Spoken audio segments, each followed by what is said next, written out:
Hey guys and girls, welcome to the London session recap for Thursday the 13th of July 2023 for Euro Dollar. So we have finally broken out of this bullish daily swing range which we've been stuck between since April, so a few months now.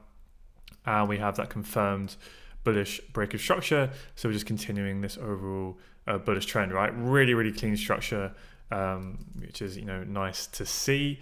So yes, we are technically still within this daily supply zone, but the fact that we've already had a very significant mitigation back in April, that led to a significant move. For me, this zone is basically dead. Yes, there's going to be some supply left within here, and we might see some bearish pressure, but in terms of a daily supply zone, it's pretty much irrelevant to me now. That's why I always say I try to focus on those unmitigated single candle pivot zones, and obviously this has had a significant mitigation now.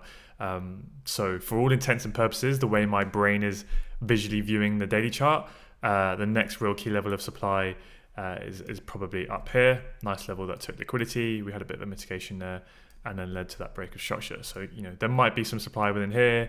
We might push it a little bit higher up to this wick, but keep it simple. This is the nearest unmitigated single candle pivot level of supply. It's a mouthful, but you know what I mean, right? It's a single level of supply that I'm looking at. And then we obviously are going to have a lot of available liquidity behind that high there. So typically when those levels get taken out, we may see a bit of a pullback. It may literally be a quick intraday move. It could be a deeper pullback. I have no idea, but we can react to the confirmations that we get if and when price reacts from there. Okay, so if it helps you can just literally delete these from your charts. If it helps you keep your charts nice and clean. So yeah, after a daily break of structure, we expect the daily pullback.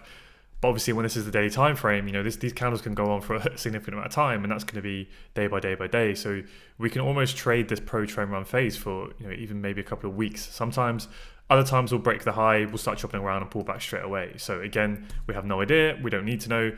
We can just use the lower time frames to help us signal what is going to happen next. So we'll go down to the 4-hour chart, right, and the M15. But yeah, next kind of key level really for me is that old daily high there.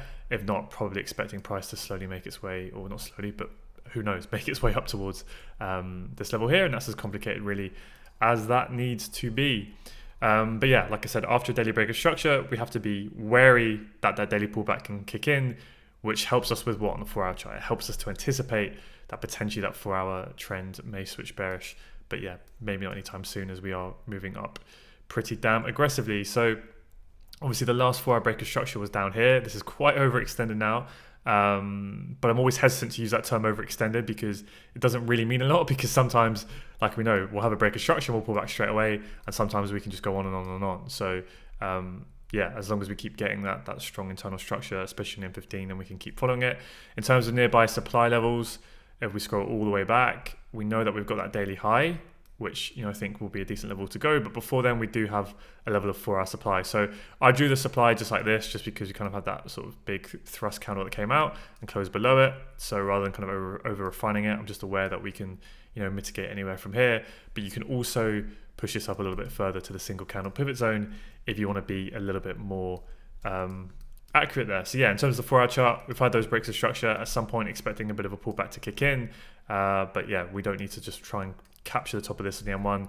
We want to see the M15 clearly shift in our favor, and being aware that price can push up a little bit higher into that refined 4-hour pivot supply, or potentially even take out that daily liquidity before we see that move.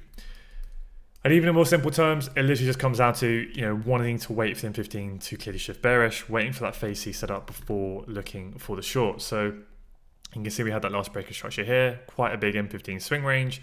There's nothing really too nearby, so we can zoom into price action and see with what we're working with. So yeah, pre-session I had price already within the 4-hour supply. So I am viewing it that way, but I've just refined it to the pivot candle there just to know that's a more sort of hyperable, accurate 4-hour level there. But yeah, I was still viewing this as price being within 4-hour supply, just in case you're wondering. So what do we have to work with on the M15? Well, at this point, let's bring it forward to a bit near Frankfurt Open. We did have an M15 chock, okay, which is okay, but not really too keen to just jump in just on an M15 chock, especially when we have the M15 structure nearby. So just looking at this, what can we see? Clear M15 internal pullback, and then that's just one leg, right? One clear leg there. So really we want to see this low go before we're starting to look to kind of play those phase Cs, right? We want to see that bearish IBOS break. The only other times, like I've said before, where I'll kind of consider those phase D setups where you just trade with like an M15 chalk and you don't wait for the M15 IBOS is more when you have something that's like quite overextended like this. So imagine this was like the last internal low, and then this is all kind of one leg, and you come like up into the extreme supply, and then you get like an M15 chalk. Well then, yeah, maybe I'll consider something up here, but even then, it's very, very rare. So I wouldn't even pay attention to that, or wondering how you can try and trade phase D sort of in those scenarios. It'll become a lot more obvious when that setup presents, but for the most part, when you've got internal structure like this, just wait for it to shift. Okay, don't try and call the top in these moves, and if it helps you as well, the 1 hour chart can really clean things up. Okay, so it's jumped ahead a little bit here with the price action, but you can see that, right? Clear piece of structure here. So it's like price is already here, you want to wait for that low to go, you want to wait for this demand to be cleared out, otherwise it can just keep doing that. And that can be a really good thing to help you clean it up. If you find the M15 internal structure a little bit tricky sometimes to kind of decipher which, what you should pay attention to and not, the 1 hour can be a really good, signal to clean that things up a little bit. And, Tomas and his swing strategy, he'll wait for an M1 chalk for the most part, right, to play those counter trend moves. And that can be another thing that can help you there with the M15 internal structures. So yeah, for me, it was pretty clear. I'm just going to draw it on that this was the last M15 IBOS. Okay, we don't have a strong liquidation yet, and this will be our low, so I'm just going to put on our pretty little circles just to make it even clearer. And then we got, well, yeah, that level there. Okay, so yeah, just before Frankfurt open, this is what I was saying. We do have an M15 change of character, but the internal structure is bullish. I did have it drawn that way. Obviously, you can refine it to the single candle pivot at the strong low. And we haven't had a strong liquidation yet, right? So these are all ascending highs. There's no equal highs there. None of these highs broke any lows, right? So they're all weak highs, which means that's not a strong sweep. That's not a strong sweep. That's not, well, we haven't broken that yet. So we haven't had a strong liquidation. This high has now broken some structure. So we do move up and break that high. That will be a fake break. And I guess you can also call those equals as well. So that's why I said in my pre-session analysis, anticipating that this is where we could get a strong liquidation. Okay, so I'll talk about that in a bit more as we get there. So right now, do I want to short? No, we haven't had a strong liquidation. Everything's heavily bullish, and even more importantly, right, we've got clear bullish internal structure, and we're already here. So there's nothing I want to short from. This is essentially going to be your weak high. So if we move it to forward where Frankfurt opens and we push down, right? So like I had my demand zone drawn like this, but don't be afraid to just refine it down as price pushes in.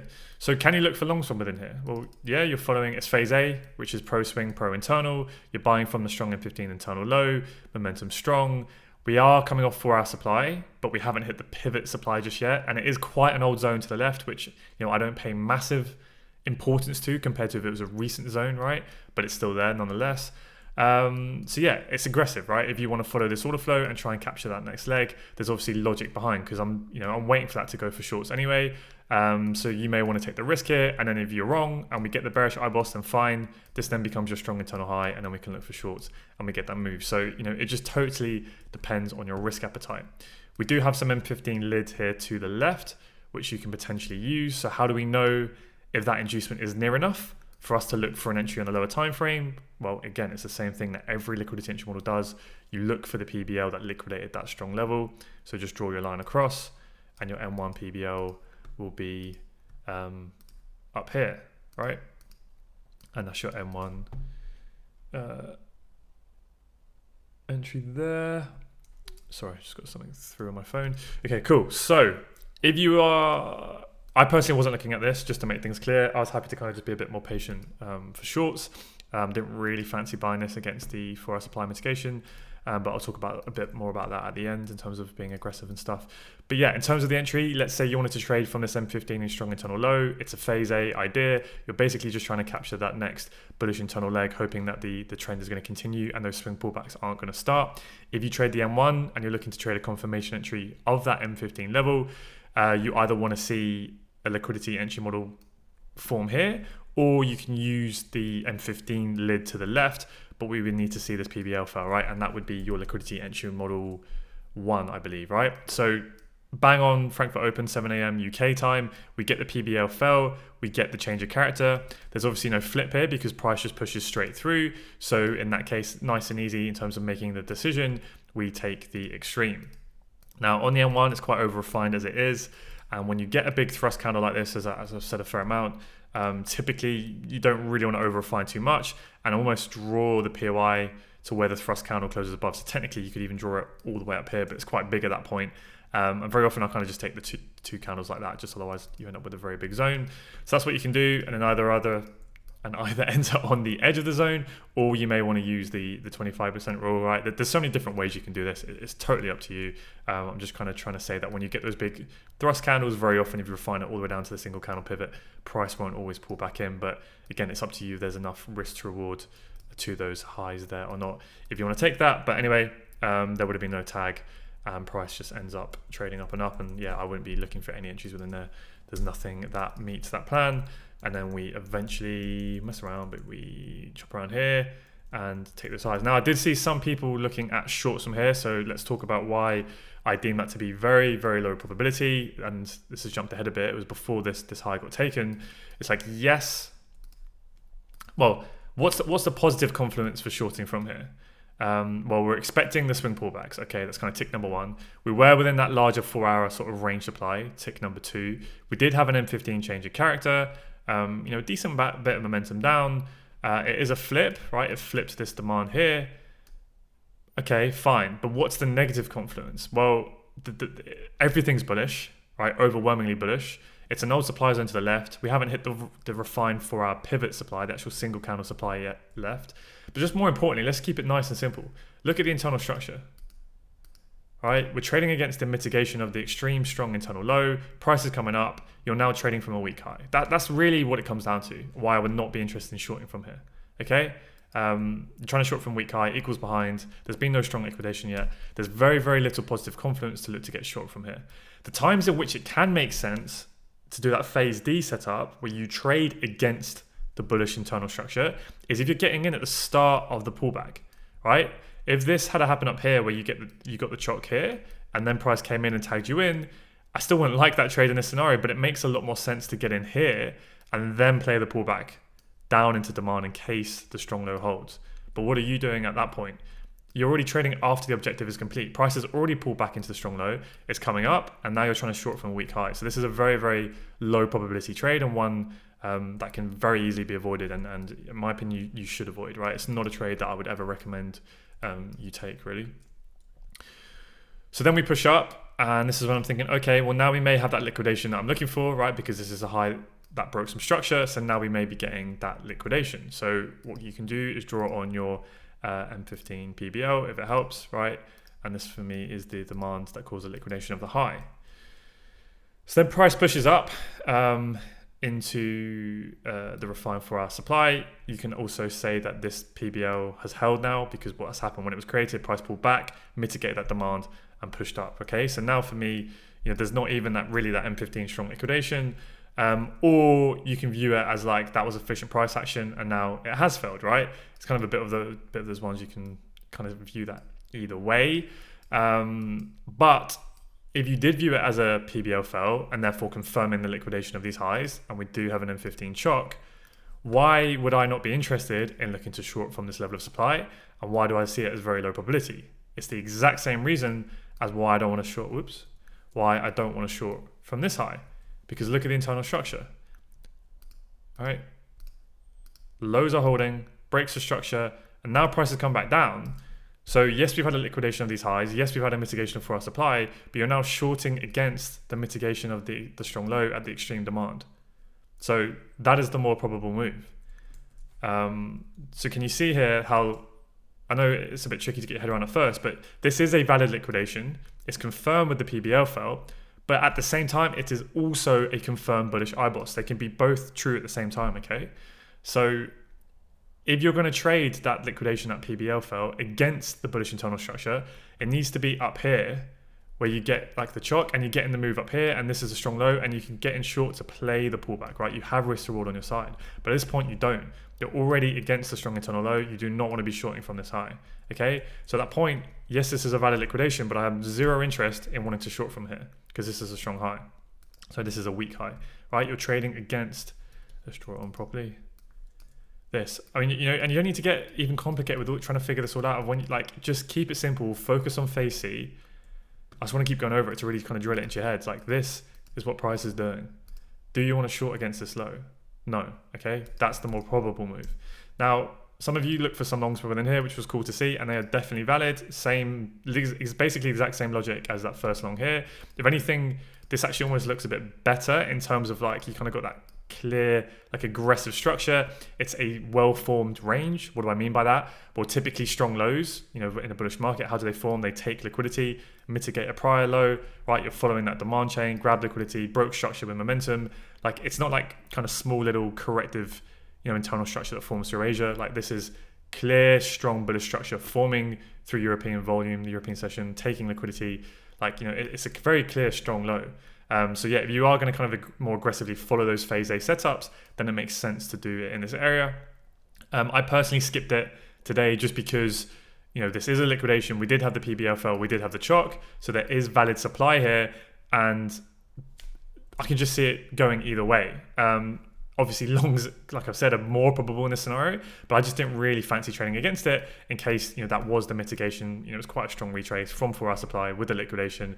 You know, it could be the time now in which the internal structure is ready to shift bearish. So when I'm not sure, I can see it either way. Risk reward isn't amazing. I was just happy to leave it alone, right? And look to see, would we get the bearish IBOS? Okay, now we would have the liquidation, 4-hour mitigation, bearish IBOS. This becomes your strong M15 internal high. Then we look for the pullback, right? That's the high probable simple trade. That's the one I was waiting for. Okay. At this point, we don't have that. We just kind of have, yeah, like I've said, right, that it can be going either way. So I was happy to leave it alone. Okay. Hopefully I kind of made myself as clear as I possibly can on there. But let's talk through the longs if you were looking at it.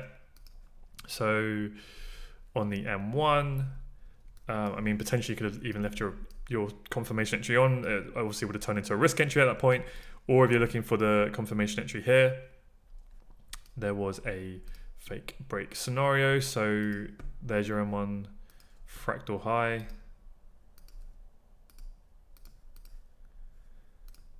So this could be your potential fake break on this low. So we get the liquidation of the low. Let me zoom in. So what do you need to see to confirm the liquidation? You need to see the PBL fail. And then you need to see obviously structure shift back in your favor. So you get the bullish chalk, ideally V-shape as well. So there we get the PBL fail and chalk. There's no confirmed flips there just yet. All right, because price just trades straight through with no valid demand. Push up a little bit higher? No. So yeah, so that would have been the entry on the extreme there. So it's not the best V-shape really. I mean, I wasn't even looking at this live just because I didn't like the M15. So yeah, the trade is there. There's no, you know, valid flip because we never get a break and closure above the FR line, right? So the only entry there is the extreme. So not an amazing V-shape, pretty corrective overall, kind of wicking those highs, but it is valid, right? We get the fake break. There's your extreme, and that would be your entry there if you took it. So yeah, not the most beautiful of M1 setups for sure. But it's there. So say 3.5 pips. Potentially you can get your 5R to the high. But again, don't be afraid to have shorter targets, especially when you're taking these more aggressive setups, 2-3R, you know, if that works for you. And then yeah, price ends up taking the high there. Yeah, that sort of brings us towards the end of the session in terms of valid setups. I think we push up a bit higher. All right, we just keep making these internal highs, right? It's like another IBOS. So just going to wait for that to shift. All right, just basically want to see that get cleared out. Then that would be a strong internal high before I'm looking for shorts. And same thing, I'm not personally too interested in longs, but again, if you want to keep following it, right, you're well within your rights. If it kind of, you know, meets your risk appetite, again, you could look for longs from within here. There's no lid, so you want to see M1 or M5 strong liquidation in the pullback. But that's where we are, right? We just keep moving to the upside. So I forgot to go over the M5. Really, it's kind of just, there was risk entries, to be honest, where we had that initial entry at the start we spoke about where we looked on the M1, but there was no tag. You could potentially take that as an M15 or an M5 risk entry. Don't personally view that as super high probability, right? But again, it's if you're viewing, if you just want to keep following that internal structure, you're buying from the strong lows. And again, there'd be another M5 risk entry there. If you take the 25% of the zone, you wouldn't be tagged though. And I can't see any liquidity entry model. Yeah, there was nothing built on the right. and the M5 PBL for the LQM1. The liquidation of M15 lid would be here. Actually, yeah, there is a valid M5. I missed that in my markup, but I wouldn't take that because, so what I'm talking about, remember that's M15 lid. Just go over that slowly. This is M15 lid here, right? So liquidity entry model 1 is when price comes into your POI and you use the M15 liquidity to the left. So when that gets liquidated here into the extreme mitigation, if you're trading the M5, what do we get?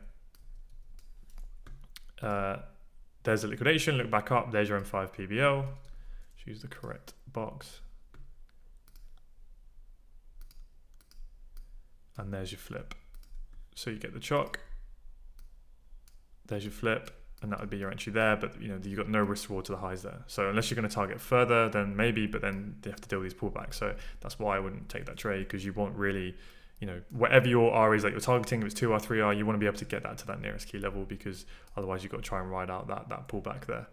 And then, yeah, the next one was another risk entry here. Took liquidity, so it was nice, but yeah, 25% would have been tagged. And that was that. So yeah, and you could have obviously entered both of those with M15 as well, if you like those risk entries. But hopefully you can see why shorts were very low probability in this session, because essentially you're trading straight against those M15 internal lows. It was very clear internal structure in today's session, right? For me, that it's very, very clear. Like, I'm not looking at anything like this. That's just a straight move up, clear pullback. That then grabs liquidity, strong momentum to the upside. You now have a very strong range. That's how strong ranges form, strong lows when they take liquidity like that. V-shaped reaction. Definitely don't want to be shorting against the mitigation of this low.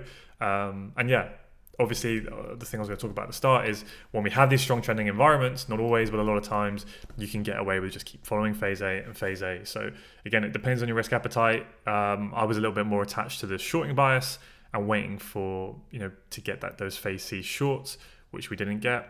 So one of those scenarios in which, yeah, it pays to be aggressive, and I don't really have too much else to say on that. You just got to accept that if you do want to keep following phase A next time, then there are going to be times where you will take a loss, right? Because price does want to pull back, but it is what it is. As long as you are consistently, as long as you can execute consistently over the long run, then you will be okay.